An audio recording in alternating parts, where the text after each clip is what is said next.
Depending where you are. Thank you so much for attending today's webinar. It's really a pleasure to have you here today. People are still coming in, but I think I'm going to get started.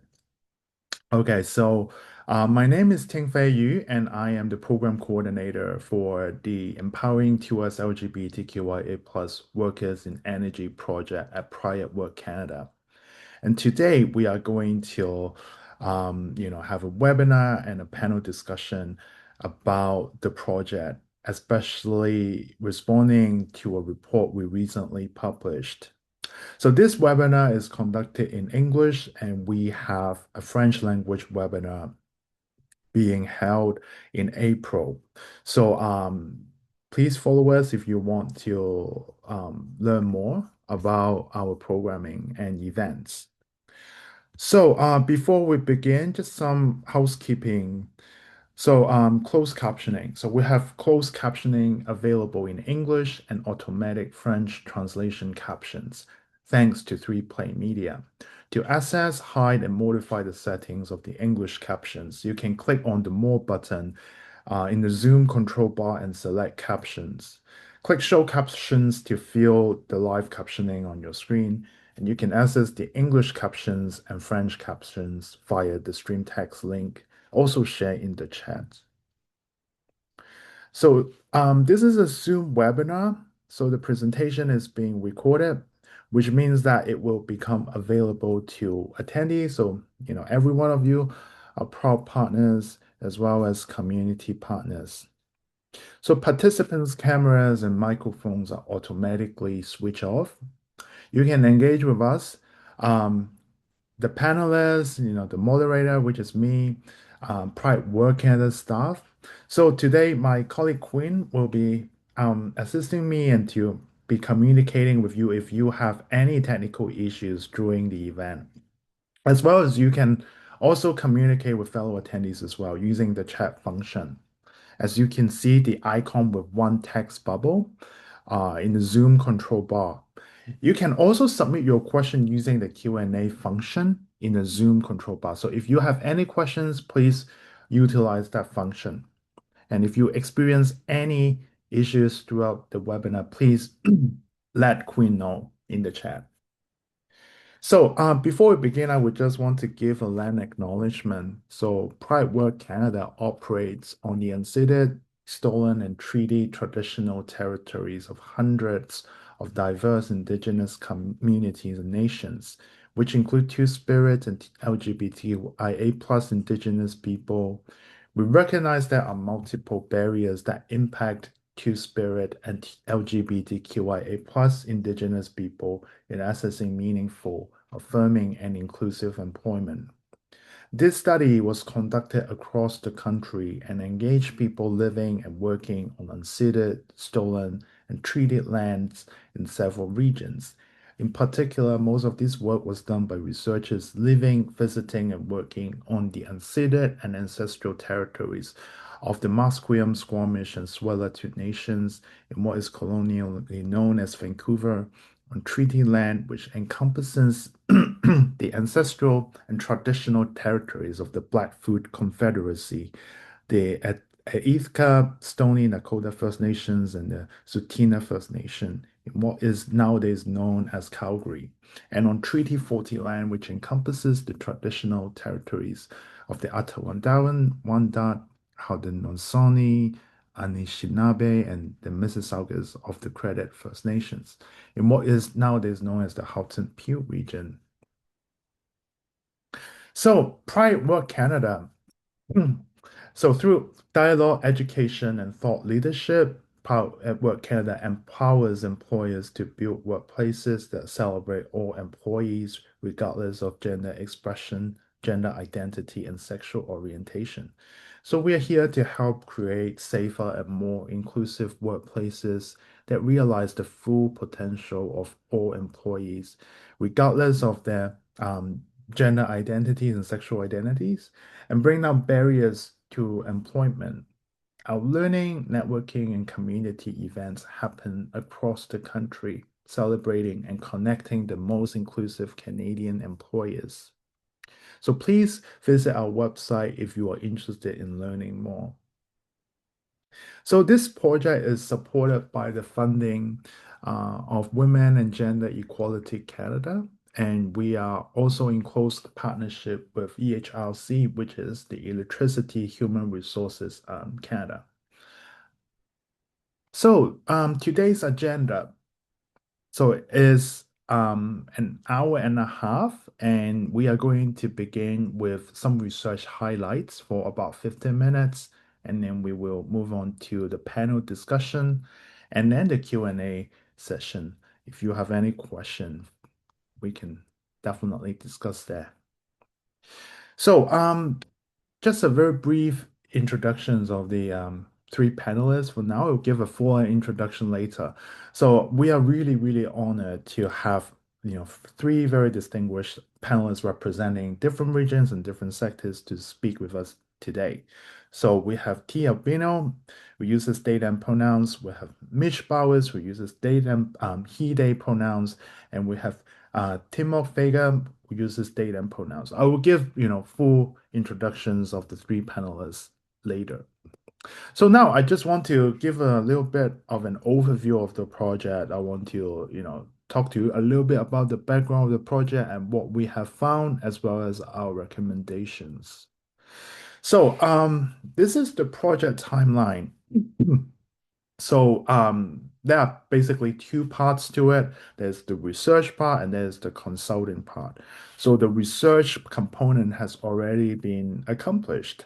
So in 2025, we have spent almost a year conducting research in the energy sector, interviewing stakeholders as well as employers and workers in the industry to try to gain a comprehensive pictures about the situations of 2SLGBTQIA plus people in the sector and the situations and challenges at different workplaces. And the result is a best practice guide, which is published in English and French, and you can access the guides on our website. So that has already been done, and I will talk a little bit more later. And now we are in the phase of consulting, and it encompasses different things actually. So we have the training and awareness component to it. We are creating resources for learning. So these webinar is actually one of them to try to engage with industry professionals in order to drive meaningful change. And then later, we will be rolling out tailored consultation, which includes individualized programs to support organizational development. And from 2027 onward, like after the project has officially ended, we will continue to monitor and help organizations evaluate their progress when it comes to LGBTQIA plus inclusion. So this is the guide. The cover of it is not very long actually. So you can, read it within a day. That's like absolutely no problems. And it's basically um, a lot of stories of workers in the end in the sector. So I would definitely recommend it. And if you would like to read it, yes. So Quinn has already posted the link on the chat. So please feel free to download a copy. Would really be excited to hear, how you find the report. So a little bit about the research. So for the research, we have mainly conducted qualitative interviews and focus groups. So we have interviewed 28 participants, and we have also conducted a focus group with 3 participants. Participants include QSL, LGBTQIA plus workers, HR and DEI leaders from different companies, ELG leaders from different companies, union representatives, and different community stakeholders. And so our sample actually encompasses quite a bit of Canada. So 45% of the participants come from Alberta, 36 from Ontario, 19 from Quebec, Nova Scotia, British Columbia, and Saskatchewan. So there are multiple subsectors represented in the report: oil and gas, renewables, generations, distribution, infrastructure, utilities, and others. So what we did was to translate workers' testimony, especially the workers from field and operational roles, into practical actions for workplace safety and inclusion implementation. Our audience, like intended audiences, include business executives, HR and DI managers, union representatives, site supervisors, and ELG affinity leaders. We hope that the research can inform them um, when it comes to formulating new strategies and to, advance what they already do. And we really want to focus on safety, inclusion, retention, and operational excellence. So what we have found is that few sites remain very, very high risk still. So we have observed a high level of microaggressions, sexual harassment, violence, as well as hypervigilance among 2SLGBTQIA plus workers. And what we are trying to argue is that office-centric DEI strategies often cannot reach workers at job sites. And this is why we need, new solutions, and we need to formulate new strategies to really target the people who are most at risk of violence. And we have also observed some best practices, which include engaged leadership, peer allyship, ELG affinity groups, and as well as no-tech communications. So, what we are trying to argue also is that psychological safety is also safety, especially on high-risk job sites, because there are often direct consequences, between psychological safety and physical safety in some of these high-risk areas. And why it matters for employers. Retention and hiring definitely is very important. So safer, respectful job sites can attract scarce talent and reduce turnover. Compliance and reputation also very important, to establish clear reporting enforcement mechanism can actually lower legal exposure and to build trust among people within organizations. Fewer incidents means fewer costs. So a safer workplace means less distraction, fewer errors, near misses, and equipment damage. And also productivity as well. As we all know, a psychologically and physically safe workplace, teams can coordinate better and contribute more. Okay, so I'm done with the background and the overview, and I'm now going to introduce the three panelists one by one. So T. Albino is presently the human rights business representative of IBEW Local 353 in Toronto. They are also on the executive board of the OFL, on the Human Rights Advisory Committee of the CLC, and on the executive board of the National Electrical Workers Minority Caucus. T has been involved on several committees and has held elected positions in the IBEW, as well as working as an apprentice instructor for several years at the original local in Vancouver, BC. They also sat on the Oasis Committee at NECO, National Electrical Trades Council, and was chair for the Wage Committee for EHRC. They have also collaborated on the creation of and co-instructed for the Pathway Program for Women and Gender Diverse Folks for IBEW 353. You can check out the program via the link in the chat. They continue their human rights work through advocacy training, coalition building, and to encourage effective mentorship on the job, working towards the transformation of construction culture. They are presently working on bystander intervention training for the construction industry. Through this and many other initiatives and training, they're hoping to transform the construction industry to a more equitable, inclusive atmosphere where all workers can feel a sense of belonging and be able to thrive. This will hopefully in turn filter into the community. So our next panelist, Mitchel Bowers, also known by the vibrant drag alter ego, Simmer Down, brings a unique and dynamic perspective to his work. As the executive director of Wood Buffalo Pride and a founding member of Oil Royals, he has played a crucial role in shaping a queer community in Fort McMurray. They have experience working across sectors across the energy sector, where they were a founding member of a company's 2SLGBTQ plus ELG and helped drive systemic and policy change to improve inclusion. Their commitment extends to community building initiatives with a focus on human rights, safety, and security. Mitchell wears many hats, serving on multiple boards, including Arts Council Wood Buffalo, the Missing, Murder, and Exploited Indigenous Peoples Task Force, and more.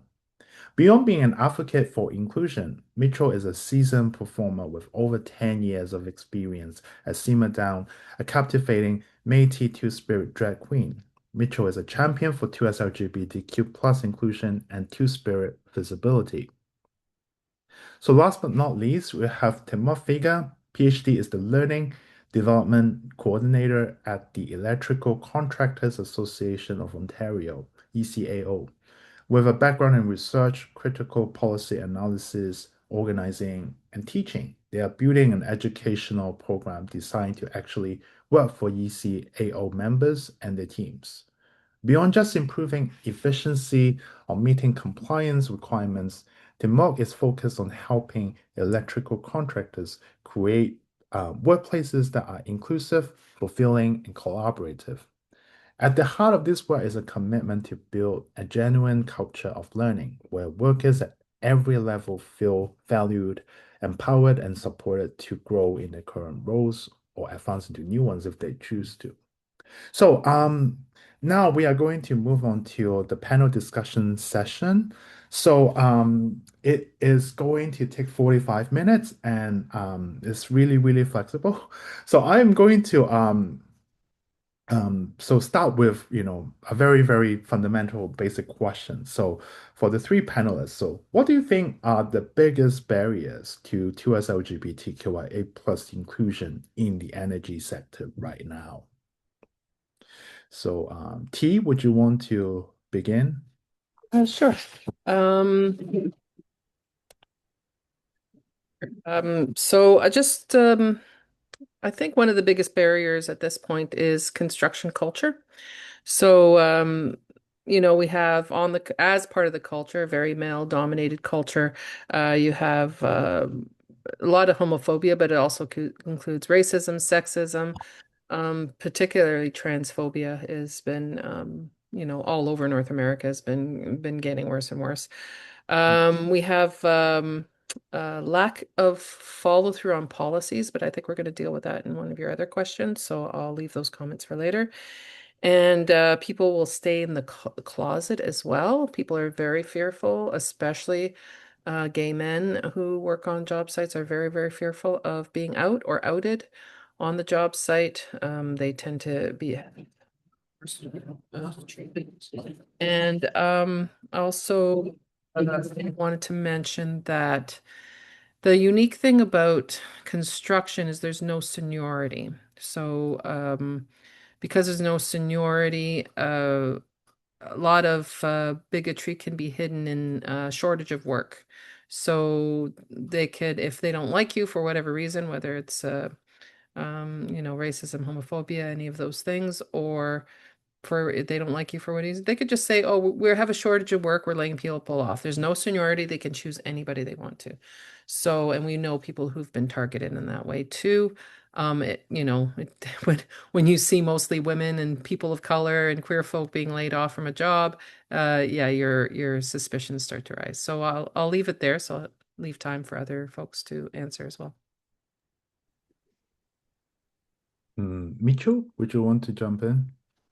Yeah, so my experience is in the oil and gas sector here from Murray, and I think the biggest barrier we're seeing is that the majority of the workforce is on site and they are um, in the mines, and so there's a huge disconnect of connecting with those folks. Most inclusive initiatives are gauged towards those in offices, especially with for something for our sector is most head offices are in Calgary, but then most of the workers are here in Fort McMurray, and so there's a huge disconnect of where those initiatives are driven towards, and then um, the lack of accountability is another big one, and then just the lack of buy-in from all levels of leadership.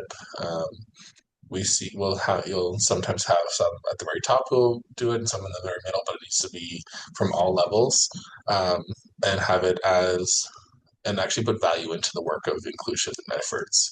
I think those are my biggest ones. Hmm. How about you, Timo? What is your view on this issue? So, as someone who came from healthcare and education, which is a very women-dominated and feminized space, it was quite jarring to come into, a very male-dominated sector. And from the perspective of someone who's, organizing the training, I see the biggest limitation in terms of just focusing on performative representation, right? All this discourse around having a seat at the table and having visibility, I think disregards that fundamental transformation actually doesn't come from having a seat at the table, but rather changing who sets the table and how. And I would even say who gets to make the table, right? And so I think that we need to focus a lot more on structural change. I mentioned a lot more of this on a later question, but uh, piggybacking off what other people were saying, really the culture of hypermasculinity is a big problem, right? And it doesn't come just in violations that could be determined as legal violations, like harassment and stuff like that. It comes with the microaggressions, it comes with the comments, and it also comes with the lack of proactive policies and changes. For example, um, bathrooms, having gender neutral bathrooms, having a different system of accountability that moves away from punitive, from one that is more punitive and focus on liability.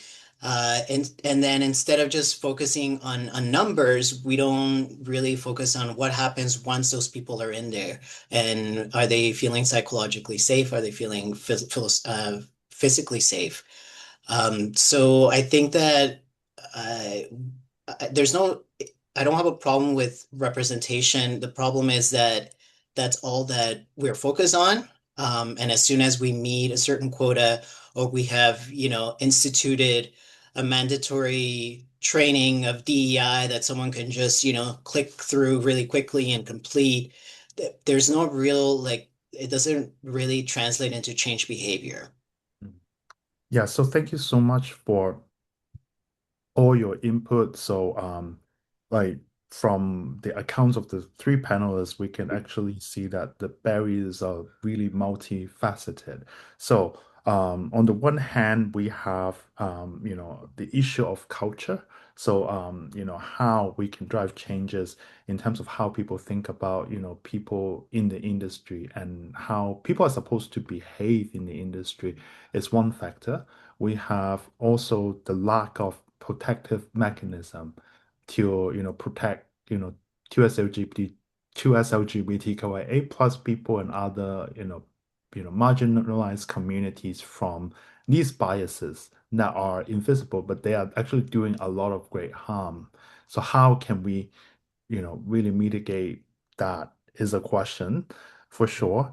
And also the physical proximity, right? Like the physical like location of places, and how sometimes, when workplaces they are located everywhere, you just don't know who is accountable and who is supposed to be responsible when it comes to crisis response. So it's definitely what I'm trying to say is that it's not like it's not a one issue kind of problem. We have to look at it really holistically at different levels in order to formulate good solutions and strategies. So just one follow-up question. So in your experience, I just wonder like what does meaningful leadership meaningful leadership accountability actually look like? What is supposed to look like, if you have any idea? Any of us or? Yeah, any of you. Okay. Um, well, I have worked on the tools. I was a construction Red Seal electrician for many years before I became a human rights rep. And accountability, I mean, how leadership looks like is that they enforce it at the floor level, right? Find ways to make sure folks can feel safe to report, because right now that is not in place.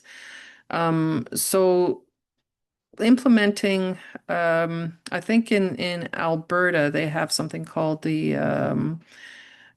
the disclosure continuum or the safety continuum where, and they also have in some job places they have a hotline that people can call. So a safe place for people to be able to report. So if employers were really interested in what was happening, and just reinforce more what Témoc was saying about, you want people to be able to feel safe to report.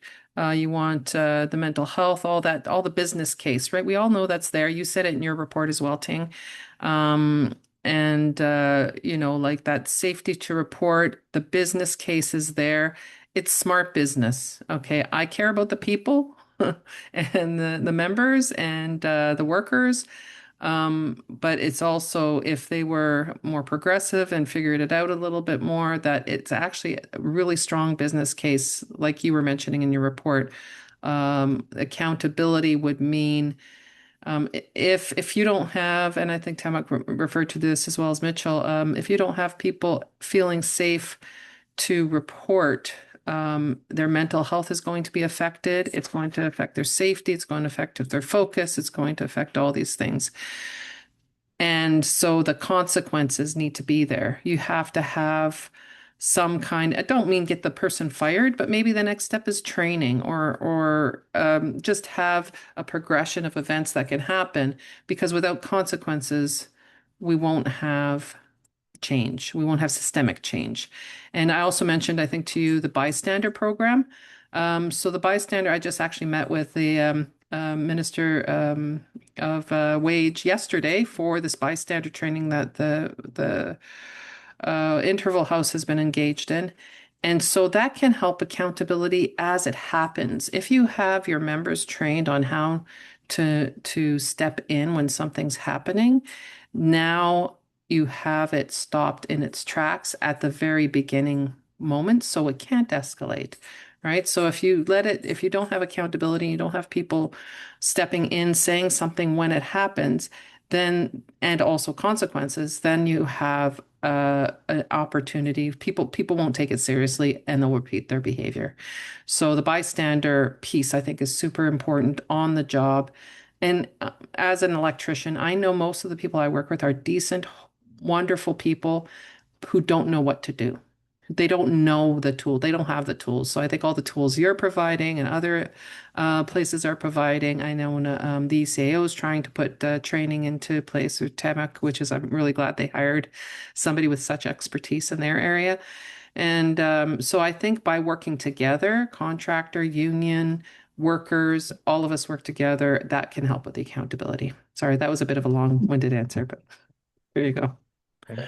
I have a really great short personal story of what leadership accountability looks like and actually what it doesn't look like as well. So, when I was working for an energy company, I was in kind of a boots on the ground position, kind of in a rougher part of our work site. And um, I wasn't super out in that role because I didn't feel safe to do so. And inside our bathroom in our area, in huge letters on the back of the stall, was a homophobic slur. And so every day when I wanted to use the washroom, I had to read that. And so, and I knew that my leaders, my boss, had all used that same washroom and had done nothing. And so, um, they really didn't exemplify that accountability. But there was one day where I just mentioned it offhandedly to a coworker, and she, after I left the room, called facilities, had it covered up the very next day, and did it all without outing me, without, so like she really as a peer took on that leadership accountability role to make sure that issue was seen was dealt with properly as very quickly. And so that's always my example of what good allyship and leadership look like in the workplace. Thank you. Okay. Témoc, do you have anything to add? Yeah, sorry, I lost my mute button for a sec. Um, so I think that I think right now we're focusing our energy on making the systems that exist work. And I think that's a mistake. I think that you can't force anyone to be accountable. They have to be accountable for themselves. And the current system that is punitive, that, the sort of zero tolerance approach and you make one mistake and you're gonna be fired or you're gonna face some sort of reprisal, what ends up doing is that it sets it up as as an adversarial system, right? So the person who is now being accused, shuts himself off and all of a sudden becomes defensive and it becomes a he said, she said sort of scenario. And so in that context, complaints are nuisances and resentment grows between workers. And any kind of healing never happens, and any kind of learning never happens. At the same time, employers are simply focused on avoiding liability, right? Mm, They just want to wash their hands off whatever is happening, fire the person that was responsible, supposedly, and make it seem as if the problem is just this one individual, just this one apple, rather than this larger, culture and climate of misogyny, of racism, of anything that you want to add to that. So because of that, I don't think that even if we have a system of accountability like this, even if it's enforced, I don't think it's ever going to really fully work. I think that real accountability is not just individual punishment. I think it's a collective focus on the harm that was done and repair, something that protects and prevents future harm, and that leads to listening, to learning, to taking responsibility, and to change behavior. So the result would be that then people can speak out without repercussions, and those who commit harm, which by the way can be anyone. It's not just, the stranger hiding in the bushes. We know that all of us are capable of harm. And so when we commit harm, we want to be able to have the opportunity to reflect, to learn, to change, and to put an effort towards, broader policy change, cultural change, behavioral change. As an example, we in my previous job, we had a context where there was a sexual assault that had happened by this. It was actually a union member towards another union member, right? And the union didn't have any kind of systems in place to how to address that. So because of that, even though the victim in this case didn't want to resort to the legal system, they didn't want to go to the police because we know that the police and the legal system is very inadequate and often re-traumatizes victims in these contexts. What she really wanted was an acknowledgement and an apology and some sort of repair in that sense.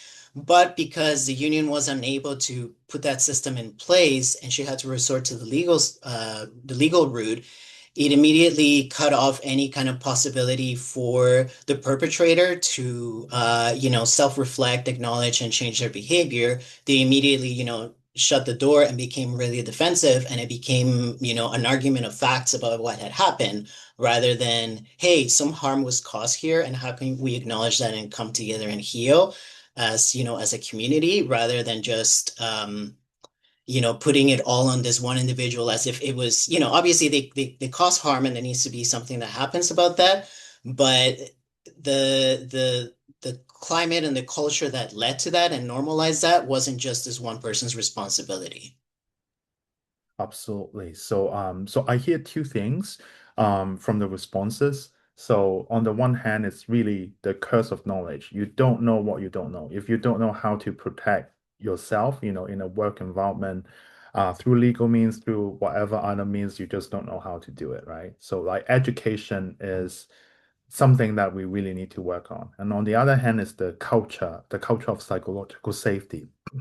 So how leaders can cultivate a culture of psychological safety where everybody, feels comfortable speaking up and to not having to fear retaliation in whatever ways. So I think these two things are very, very important. And since all of the panelists have either, worked in field settings in operational roles or engage very very closely with workers who have who are currently working in field settings. I would really want to learn from you folks um, what you think is the gap between policy, like company policy or government policy or whatever policy. So uh, things that are written on paper and the reality on the job sites. We know there is a big gap, but we really want to know more. So Sure. I can we know there's a huge gap in policy, and one place where I might disagree a little bit with Témoc is because he was mentioning union members this against another union member, the union didn't get involved. I really think it's everybody needs to be involved. So I've reported to a lot of human rights cases, and I've struggled with the employer sometimes. And sometimes the employer has struggled with the worker, and sometimes the worker struggled with the union. And it also depends on which local union you're talking about, because some have stronger policies, others don't have as strong a policy. But the policies are put in place by the government, insists, a labor board, all these different governmental places require you to have certain policies. And I agree in many ways with Témoc. The union sometimes can be guilty of that as well.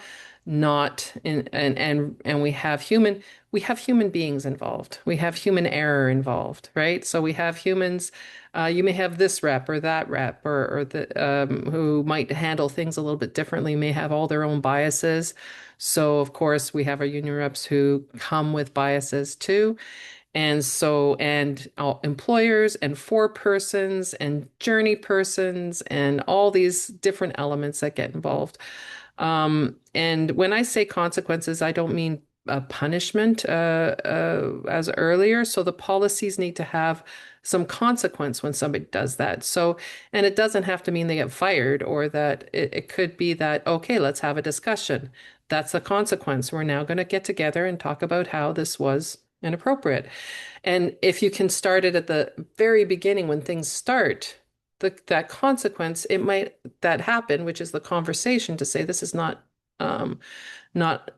okay to do this, then it may end right there. So a consequence of some kind, and it could be very, very little to extreme depending on the what happened, depending on how bad it was. Did they break the law? And that's why I like the spectrum of light to heavy, right? So if somebody broke the law, you're going to have to get the police involved. It's like when somebody reports to me, there's a point where I have to start investigating, even because somebody's safety is now compromised. So policies are only as good as those who are willing to enforce those policies or carry out those policies and how far they're going to take them. Even simple things like toolbox talks on the job sites, making people aware on a constant basis. And you have some of those tools that you've presented, Ting. And I just want to let folks know Ting did an amazing job at a conference in Seattle with Pride at Work.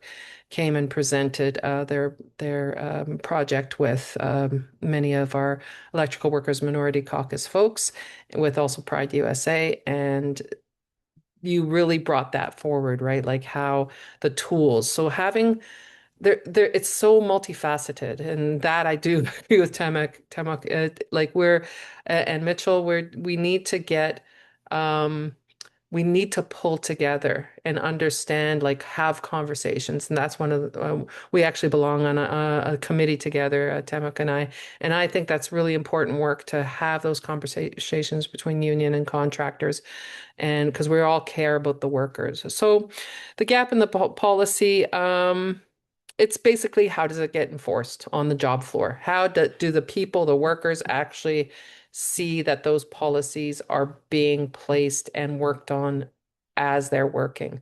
And that's it's a community that creates that kind of, we all need to work together. Thank you, T. Mitch? Yeah, I think one of the issues with policy is that it's often the bare minimum, and employers need to do more to achieve actual equity. And so I have a couple stories and examples. So an example I experienced where policy was really ineffectual was, as mentioned in my bio, I'm a drag performer, and so with that, I read to kids at a local library occasionally, and with that comes often a lot of hate on social media. And there was an instance where somebody commented derogatory and slurs on that post. And when I looked at their profile, it very clearly stated that they worked at the same company as I did.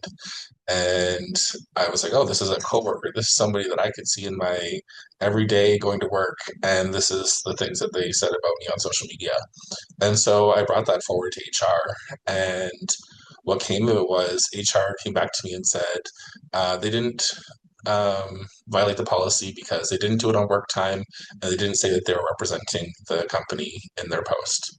And so they never even approached this person to tell them that those viewpoints weren't acceptable in the workplace or anything. And so I was just left as potentially going to have to face this person any day at work, but they were never ever even made aware that a complaint had been made.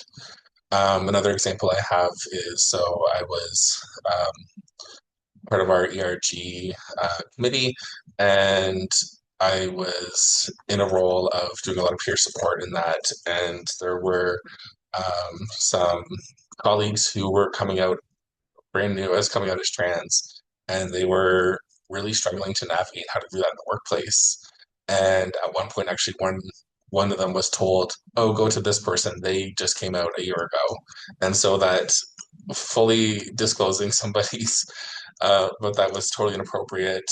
The HR's inability to effectively help them, and so I advocated to have us come out with a transition to the workplace guide, and it was actually so my initial advocacy went nowhere, fell on deaf ears, and so I went to the trans folks I knew at work, and there was quite a few of them, and I had them each write just explaining what their experience was like trying to navigate coming out in this workplace. And they were heartbreaking statements. But once I was able to present those to leadership, it was finally taken seriously. And it sucks that I had to um, almost exploit people's pain and to be able to get policy change, but it did end up getting there in the end. And I'm really proud that this oil company now has a guiding document of how to support trans workers when they're coming out in the workplace. And then my last little example that I have is so now I do run Pride here at Fort McMurray. So I'm the executive director of a nonprofit, and now I'm in that role as a boss and a leader. And so one of the first things I did when I came in was I really looked at our benefits that we offer to our employees and found that the benefit provider we had no trans-specific coverage. And so I started investigating, working with our broker to figure out um, what different benefit providers did have that kind of coverage. And so ended up we chose our policy based on which company had the best coverage for supporting trans folks that will help cover surgeries that aren't covered by the province. The one that we ended up picking also provided additional mental health hours for trans folks that are people that are trans. So like it was so being that proactive and going above and beyond to make sure that we have more inclusive policies and more inclusive benefits for people is an example of something that I've done as a leader to really support my workers. Very inspiring stories, Mitch. Thank you. Timo? So I approach this question from more of like a critical policy analysis, which, doesn't just assume that policy is, solutions to problems, but kind of takes a step back and looks at, well, what does it think the problem is to begin with? And, in this case, I think policy is drafted with a specific type of work arrangement and mindset in mind, right? Like it has this idea of like, the target audience is this office worker that's working in one location and that is someone who's willing to be accountable and learn, and change their behavior versus the reality, which is actually more perhaps a worker who's at multiple sites without access to the computer, without time to do this kind of training, and frankly, someone who doesn't think they need to hold themselves accountable or learn anything about, about how to change their behavior. So, how do you approach someone like that who, you can give them the mandated training that it will click through, but is that really going to result in any change behavior, or is that just, about the employer, meeting their legally mandated requirement to provide the training? And on top of that, there's also assumptions about, what the source of the problem here is, right? I think right now the idea is that harassment, abuse, etc., is like unusual, and that it's like these few bad apples that are simply not complying, rather than these really embedded inequities and flawed systems of accountability. Um, so again, that results in individualized um, solutions that don't target, a more uh, sort of collective and organizational level change. So I think that's what the real gap is between policy and reality. And I think that's what I really appreciated about the report, that it was really getting into, this training is clearly created with a certain kind of worker in mind, and this is why it's not having the results that it intends. Yeah, so thank you so much for the responses. So definitely there are multiple levels to address this problem. First, of course, we need to think about, the heteronormative, heterosexist assumptions in existing policies. We need to identify those and make changes on the one hand. And on the other hand, even though, we must invest in processes, right? We must, use policies to be able to drive changes and, enforce something in an organizational setting. We also need to, um, understand the impact of actual enforcement, so how to really make things happen and how to do it right and to keep it going. So my next question is really about accountability again, really. So how do we know that it is working? How do we know that, certain policies are working, certain practices are working, certain ways of doing things are working to advance inclusion? And how do we keep it going? And an additional question to this is, let's say, for employers who are just starting out to attend to this, right? What practical steps can they take? Um, who would like to start? Sure. Yeah. Why not? Um, I think, well, I belong to quite a few committees on my at my union, including the Electrical Workers Minority Caucus, the Women's Committee, but I also belong to the OFL, Solidarity and Pride Committee. So I think word of mouth is what, like, I get to hear from the workers. And I'm also on a Pride at Work group too for our local, and hearing that in some cases things are changing. Like we can hear that there is a beginning of, and I think that that comes along with critical mass, right? The more diversity we can get on the job site, the better the job site will be in the end. And like we mentioned earlier, like the more, if we start to see changes, more changes will happen. Like it's just like this domino effect. And I hear from many people, it's like, oh, it's the culture. It's never going to change. It's always going to be the same. And we are actually seeing with the pathway program and getting more women on the job, the visibility of more women and more women being there. If you just have that one woman on a job site or that one queer person on a job site, um, then they're easier targets. But once you start getting a few, it's now, well, now there's too many. I don't, like there's some discomfort in picking on people and pointing them out. And we can see also better retention. So basically, because we train our pathway women, our folks, and we do get quite a few LGBTQIA plus 2S folks on those in our programs. We see that there's better retention. So our numbers are really, really good with how many people we put through the program and how many stay. And really, I was getting the stats the other day about retention in general is really, really, really poor for women on the job sites, and that's because of the construction culture and particularly women because they're targets of sexism and misogyny.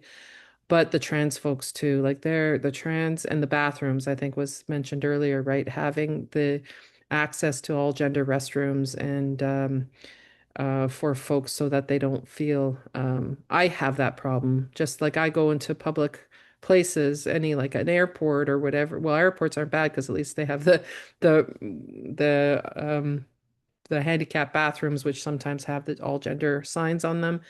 But often, if I go into a mall and that's my only option, gendered bathrooms, I'm fearful of going. And this is a very, very necessary bodily function. We don't have a choice, right? And meanwhile, they make it so difficult, and it really is not difficult to implement all gender restrooms. So so the whole accountability piece and how we know it's working is that people are feeling safer, mental health is better, there's less reporting, there's less grievances from, for the employer. There's people are less absenteeism. There's just so many things, right, that we can see that shows that it's working. And how to keep it going is just to keep the conversations going, stay open-minded, and everybody work together, like all employer, union, workers. Listen to the workers. We need to listen to them and hear. And that's what I like about your report. You actually interviewed the actual workers and you got it from their, and me being a worker and suffering both misogyny and homophobia on the job site, I can tell you and I was mostly, I don't think I had a couple times where I saw another woman on a job site. So that isolation feeling really makes a difference, right? That one time where you see another woman on a job site or another queer person, well, people won't be out often on the job site, but once, especially back then, but when you do, that feeling of I'm not alone happens. And I think we just need to get the numbers out there. I think quotas would be very good. I mean, the Employment Equity Act for federal workers, I wish they would implement that across all workplaces because then that would help not to have that issue of the layoffs, right? If you're required to have so many people of color, so many women, so many queer folk on a job site, then they'd have to have a real good reason to get rid of you instead of just shortage of work. Anyway, so I give some others some time here. Thanks. Thank you. Mitch? Yeah. So you just mentioned the Employment Equity Act for federal, and actually within that act, queer people aren't included. And so Pride at Work Canada is one of the organizations right now advocating to get that added. So just shout out for Pride at Work Canada. I was working with Enchante to make those changes. So hopefully we see that change in legislation come through soon. But yeah, when it comes to accountability, like I think it'll show in increased retention, increased employee satisfaction. Um, we need to keep it working. Like we need more transparency, more communication. Something that we do, and now it's in our networking community now, and so we have community agreements and code of conducts that we share in advance, and making sure those expectations of how people show up and how they act is well communicated in advance, and actually having guidelines in place for how we deal with folks who are acting in misalignment with our code of conduct. Having that outlined in advance is really important, and actually following through with it. And just so I'm here for all the examples in my life. So I sat on an advisory committee for inclusion, diversity, and equity for our municipality. And one of the things we pushed for was an employee survey.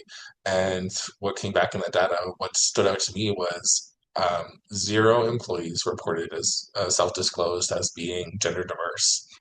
And so to me, that was a huge red flag of so either the diverse employees aren't the ones answering the survey, or those that did answer didn't feel comfortable to out themselves in that anonymous way, Or a more deeper systemic issue we could have is that gender diverse employees aren't being hired. And so then I really worked with HR to look at their hiring practices to make sure that um, there were options to self-disclose pronouns, that the people doing interviews were trained on how to not make assumptions and biases in that process. And there is actually stats, I don't remember the exact number, but it shows that if you include pronouns on your resume, that you are less likely to get an interview or to be hired.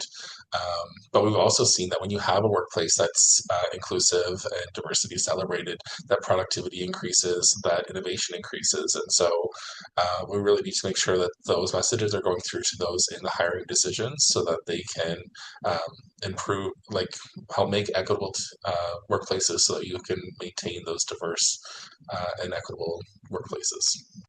Thanks. Thank you, Mitch. Témoc. Yeah, I think, if we're serious about systemic change, we can't just rely on superficial metrics, right? We need indicators to measure an actual cultural shift and not just compliance. So not just we hire X number of gay people, but rather are they still here in 2 years? Are they being promoted or are they leaving? Right? Um, uh, do closeted workers feel safe enough to come out at work?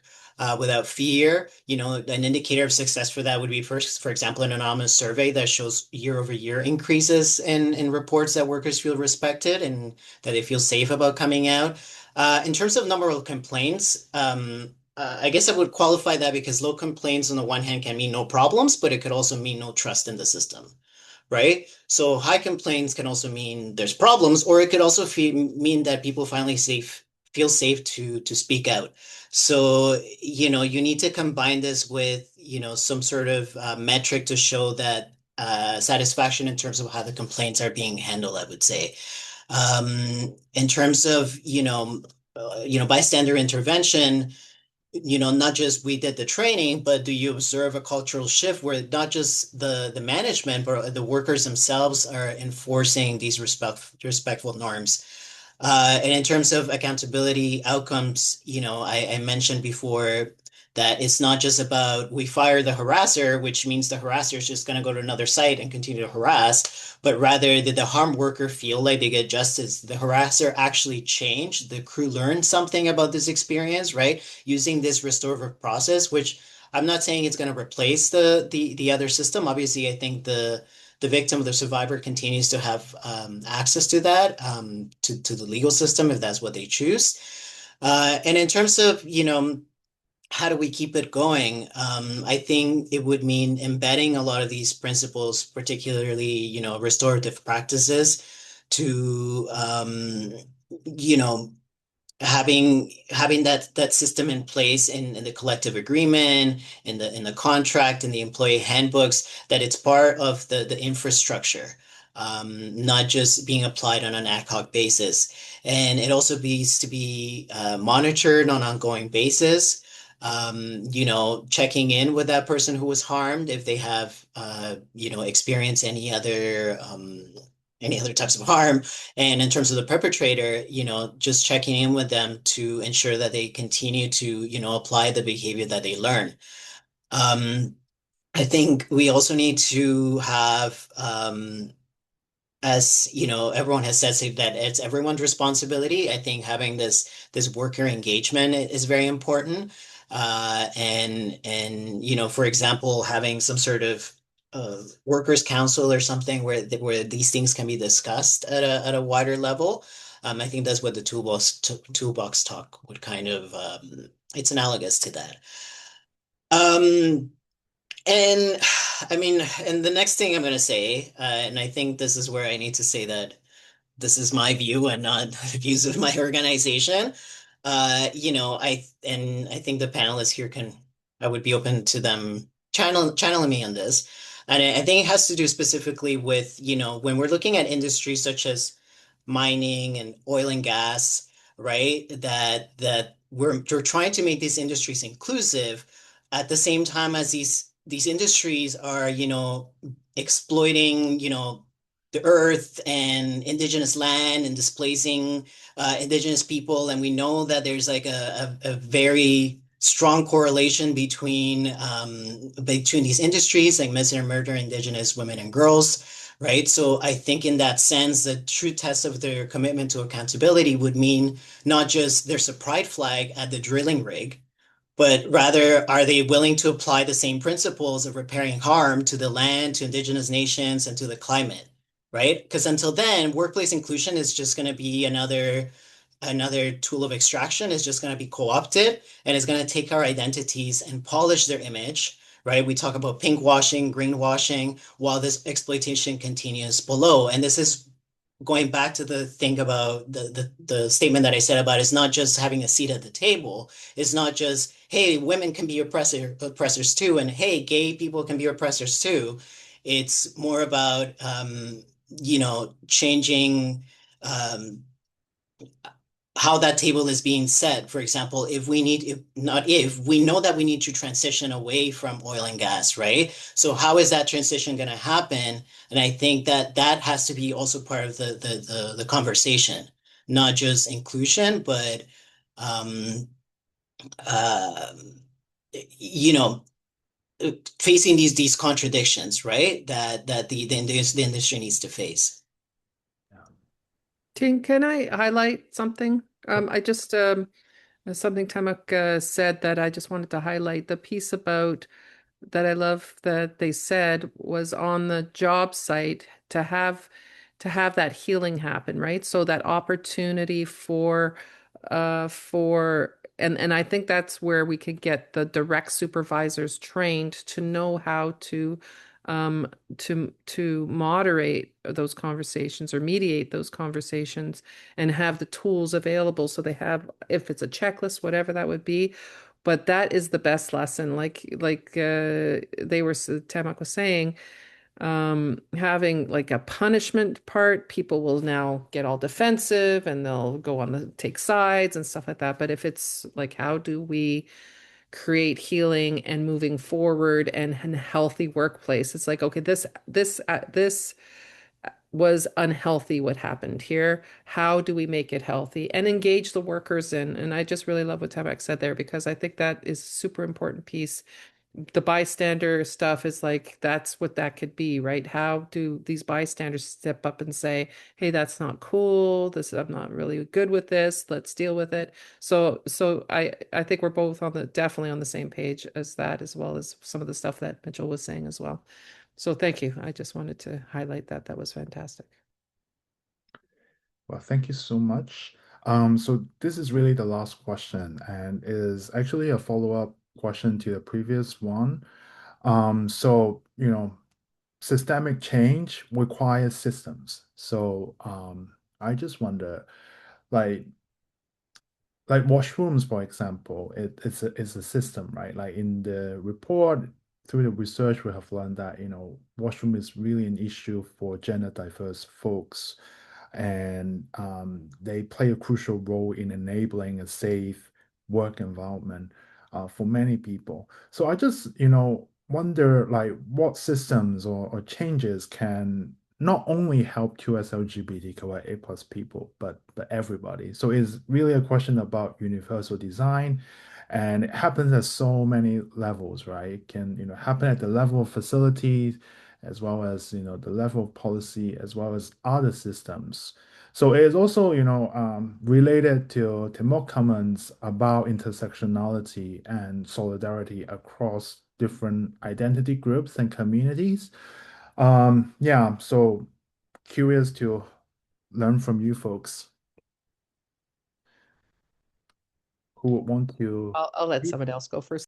Yeah, Mitch, I'll, yeah. I'll go. It's actually my favorite question. So, one of the things we do in our role at Pride is we do trainings for people to help create more inclusive spaces, and we love to draw on the comparisons of how solidarity with the queer community helps others. And so, my first example, so my office actually shares space with an agency that serves elderly people, and an example they gave to me about was they have an elderly couple, and the wife, she needs assistance in using the washroom, and they often travel to Edmonton for medical appointments, and so that's a 5 hour plus drive.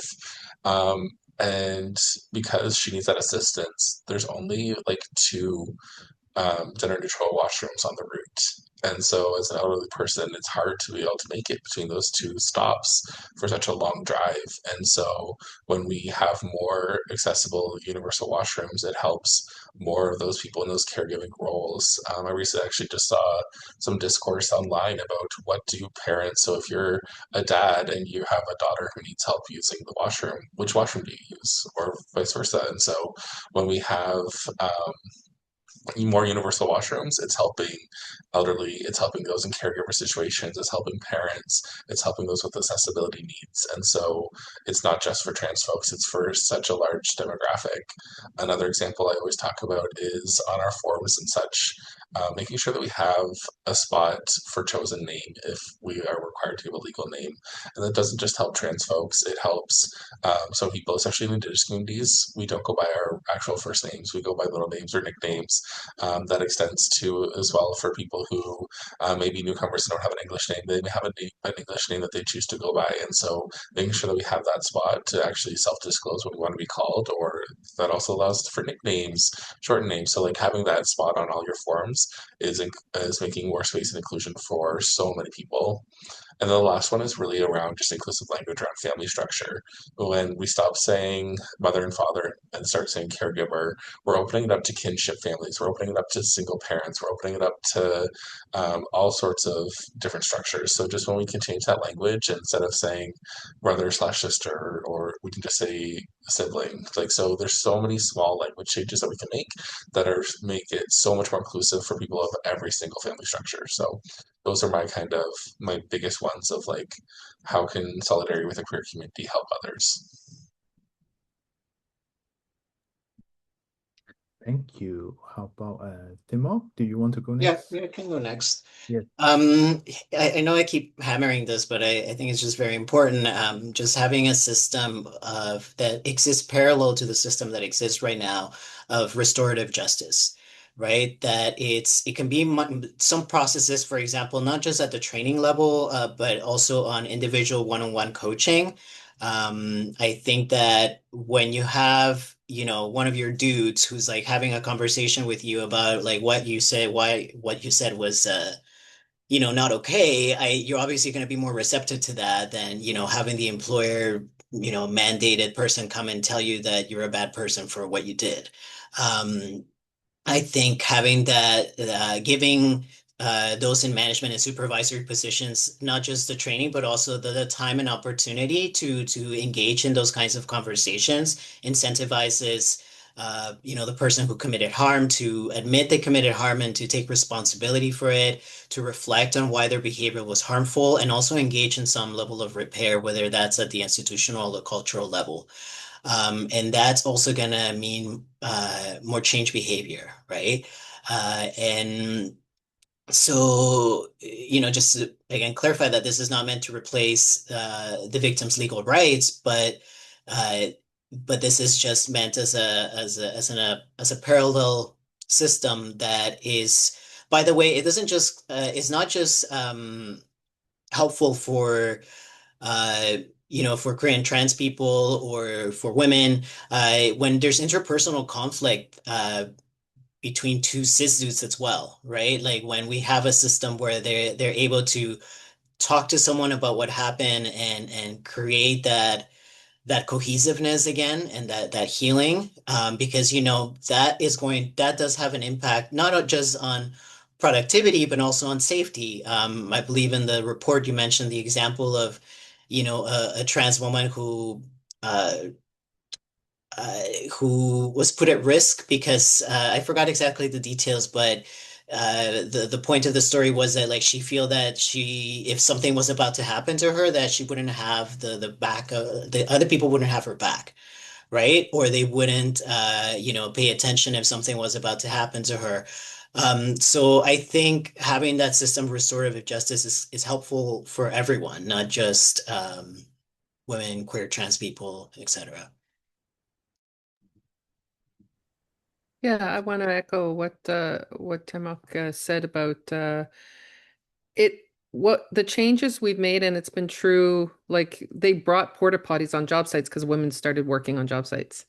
So what helps one group helps everybody. And if there are no marginalized folks to target on a job site, like Témoc was saying, they'll target each other, right? They'll pick on each other. And it's the culture, right? So the culture, if we can help change the culture by implementing a lot of these things, it's going to be beneficial to everyone. But I'm also a believer of thinking the system kind of way of changing things. I'm a believer that if you build it, they will come. So you have a gender all gender restroom only when somebody shows up. No, you have the women's bathrooms and you have the all gender bathrooms and everyone's, and when they arrive, it's there already. You build it. 24-hour daycare is another thing for single parents, and that could be men, women, gender diverse folks. It's that is a big barrier to some people joining the workforce or being able to succeed on the workforce when they can't drop their kids off at a certain time. That's going to help in single male parents too. There's men out there who are single parents as well, or a dual income family who have to deal with it. So yeah, the system needs to, and it's that whole going back to sort of what folks were saying about restorative justice. It's when people think of it as impact versus intent, then it takes the blame off of the person and what they did rather than to let them know, well, you may not have intended to do this, but it impacted this. This is how it feels for that person. And that wakes people up often, right? They often will be like, I don't didn't want to hurt them. That wasn't my intention, but that was the impact, right? So there's so many things that this is not going to be solved in, a couple hours here. Working together, finding out what works, right, and what doesn't work, because some of the stuff does not work. It's been sometimes detrimental and done the opposite than what we wanted to do on the job sites. The victims become further victimized, and the worker who was the one. Sometimes people's own mental health causes them to lash out too. So how are we dealing with everyone's mental health so that they don't feel they need to pick and target other people, you know? And that comes from a very young age of the way media, all this stuff, what's happening south of the border, some of the horrible things that are going on down there for trans community, the politicians who are, targeting trans athletes and kids in school who want to transition, and they're using them as wedge issues, and really, I think I learn a lot from my folks down from south of the border about what's the kind of things that they have to put up with down there is just and it's trickling up here. Let's make no mistake, we're feeling it up here too. So and that's translating to job sites, it's translating to unions. The carpenter union just took away the sisters in the building trades, or sisters in the brotherhood groups. There's backlash of misogyny on there. So we really have to be vigilant and not allow these things to go backward, take steps back. Anyway, I'll leave it there. Well, thank you so much. I really enjoy the responses. We really need to, understand in order to do it right. And it is a collective endeavor. We need to build something together so that we can better align impact with intent, which is great. So let's move on to the Q&A session now. So we have one question in the chat. So can you share any approaches, strategies, or specific examples of successful things ELGs that are traditionally more office focused can do to engage with field workers where they are at? For example, different working hours, people who are spending many hours daily in the field. Um, I guess maybe Mitch can answer this question since you have served as ELG chair before? Yeah, so I think part of it is working with HR to start, making sure that onboarding and training has inclusion built into it, and then making sure that's not just a one time at the beginning, making sure that development opportunities exist for all employees throughout their time working there. Then the next is making sure that psychological safety is held to the same standard as physical safety.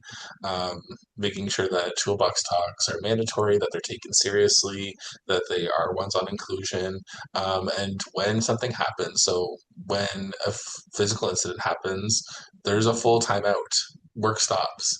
And so when homophobia happens, it should be treated the same way. It should be a full stop work, address the issue, and make sure that it's safe for people to continue working. We also need to better value inclusion efforts. Like we need to make sure that someone who is being kind of that inclusion champion is being rewarded for their efforts, that they have time to take the time to do that training, time to be part of the ERG. If that isn't built into the workplace culture and it's always just the side of the desk, it's just exploiting it. It's not actually going to be accessible for those workers who are out in the field. And one of the biggest things that we need to see is more peer modeling.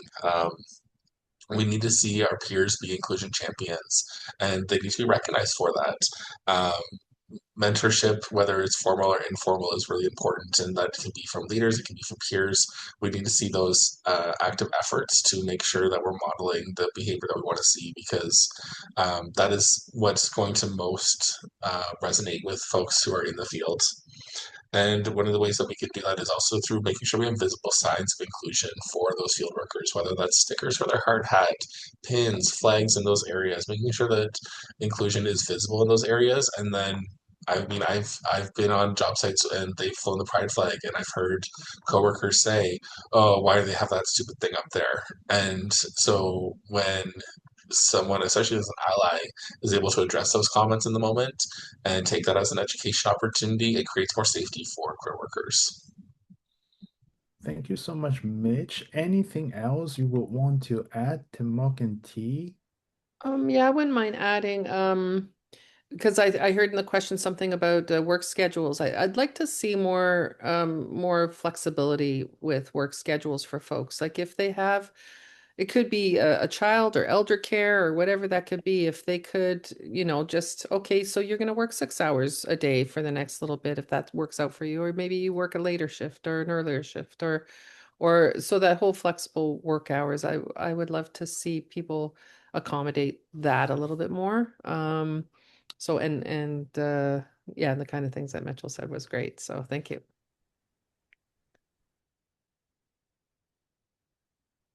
I'll add some things there. My turning on and oh, there it goes.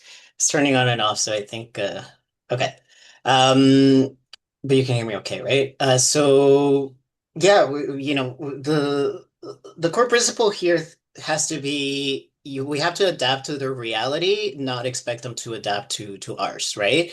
So that does mean, the different hours, right? Scheduling events when there's shift changes, lunch hours, making time for people to engage with these training, with these activities. If they don't have any computer access, we need to use analog communication, whether that's posters, verbal announcements. Again, I think that one-on-one mentorship and education is very important. In terms of remote and isolated locations, I think we need to deploy, someone who's on the ground, who's trusted at each site. Obviously, this means a lot of resources. I'm aware of that. But if we're serious about this is the kind of investment that it requires. And as someone said, it's not just about, oh, just encourage them to attend, but actually like covering their shifts so that they can attend, right? Or perhaps using small incentives to build their participation, maybe food, maybe, paid time. And then we also need to create some sort of feedback loop between the field and the office workers, right? So you need to start by listening to their concerns, to their frontline concerns, and then learning, not just teaching them, top down, but like learning from them what are the barriers that they face and act on solutions that the workers themselves help to design. Because this system of code design that is not top down is a lot more effective because people have buy-in in the system. Um, And that's kind of what I have at the top of mind right now. Well, thank you so much.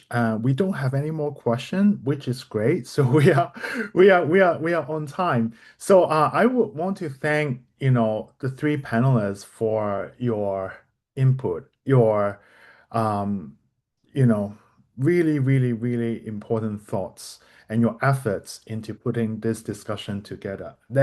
You have provided me a lot of perspectives and ideas for me to really think about in the next couple of weeks.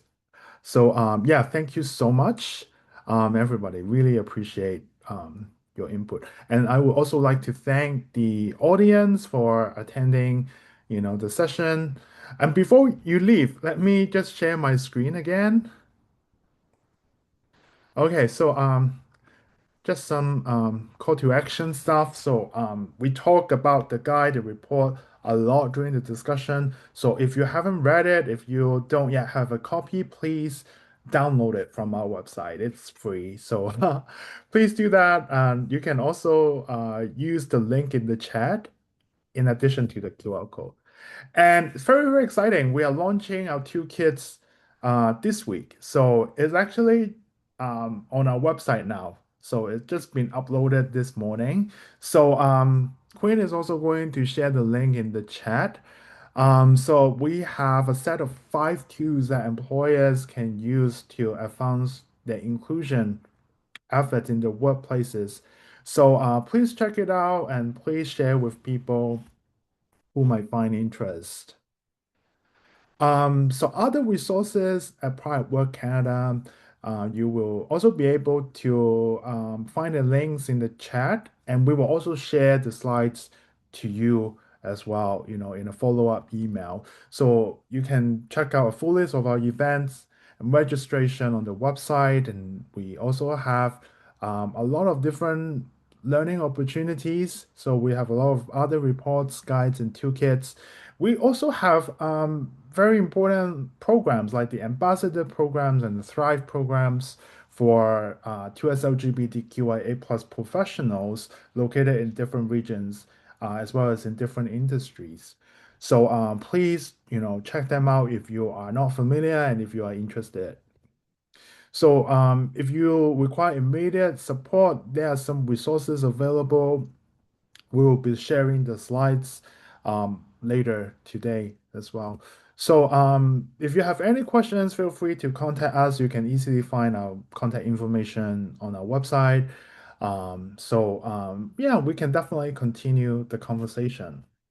So thank you so much for attending the webinar. Really appreciate this opportunity. Yeah, so thank you. Thank you, Ting. Thanks. Thank you, Ting. Thank you so much. So I hope to see everybody again soon. Okay, so goodbye for now. Thanks. Bye bye.